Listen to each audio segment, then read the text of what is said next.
Paulus is die groot geveg in ons lewe nie of ek die wet gehoorsaam nie. Die groot geveg in ons lewe is, luister ek vir die Gees of luister ek vir myself?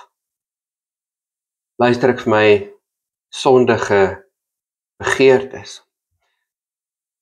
Paulus sê ons groot geveg is om teen ons natuur te veg. Teen wat natuurlik is. Om 'n nuwe mens te word. Om nuwe klere aan te trek. Om al meer soos Jesus te word. Om deur die Gees beheer te word. En daarom is dit vir my word ek so moedeloos as iemand vir my sê, maar ek is so gebore en dit kom vir my natuurlik en ek kan nie help nie, so dan moet dit reg wees.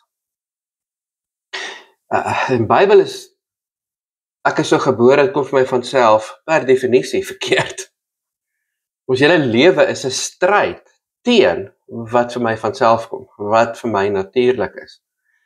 Ons hele lewe is 'n stryd teen, dis nou maar net hoe ek nog altyd was en dit is hoe ek gebore is. Ons lewensstryd is om ons gedagtes te verander, dat ons soos God dink.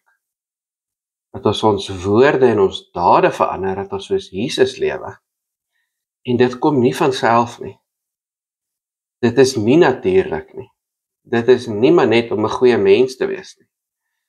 Dit is wat die Gees in my doen. Sonder die Gees kan ek nie anders lewe nie. Volgens die Gees gaan ek aanhou soeg oor my sondige begeertes. Sonder die Gees gaan ek aanhou terugval na dit wat vir my natuurlik kom. Dit wat vir my van self kom. Dit wat wie ek is. En daarom is dit so belangrik om hierop te fokus. Nie wat wil ek graag hê nie,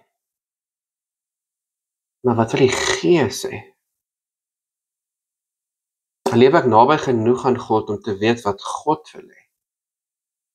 Leef ek naby genoeg aan God om so vol van die Gees te wees dat ek doen wat God wil hê?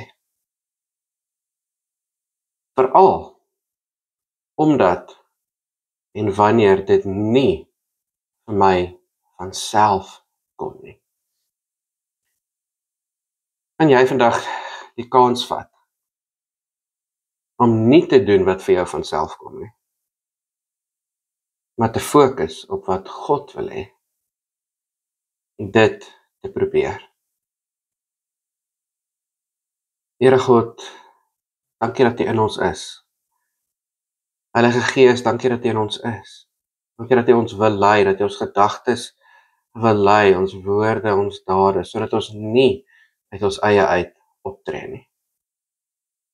Maak my vol, verander my denke, verander my woorde, verander my dade, dat ek nie uit my sondige begeertes sal lewe nie, nie uit my eie menslike natuur nie, maar dat ek al hoe meer sal doen en sê wat U wil hê, en dat ek dit al hoe meer sal wil doen. Amen.